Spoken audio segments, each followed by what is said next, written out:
Well, the largest Pride parade in North America was held last year as Black Lives Matter demanded Toronto police not participate in the event going forward.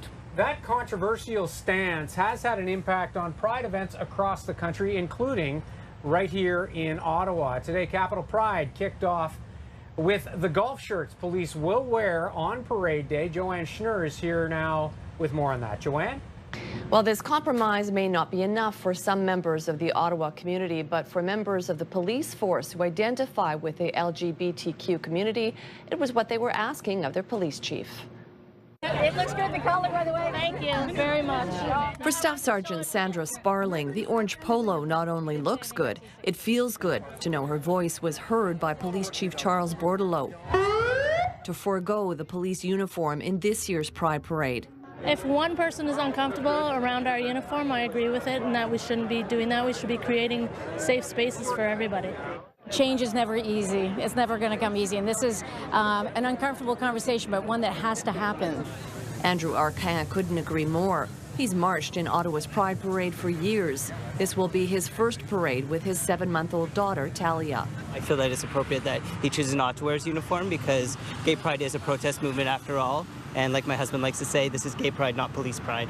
We didn't want to be the uniform to be the story. The story is about celebrating pride, celebrating inclusiveness, and dealing with some of the relationship that we need to work on. Pride is intended to be a welcoming and safe space for everyone and a place to celebrate our community's diversity. But the police uniform is only part of the controversy surrounding Pride parades. As the rainbow flag was hoisted today at Ottawa City Hall, thoughts turned to other flags that have been gaining ground of late. What we're seeing is people using flags and banners as symbols of racism, white supremacy, and intolerance and hatred.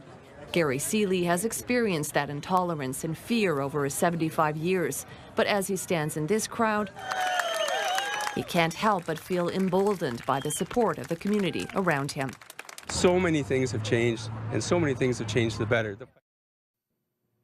Some minorities clearly don't feel the same way. They would prefer no police presence at all during the parade, regardless of whether they're in uniform or polo shirts. That bridge building still needs a lot of work. Graham and Patricia. All right, CTV's Joanne Schnurr reporting live for us tonight.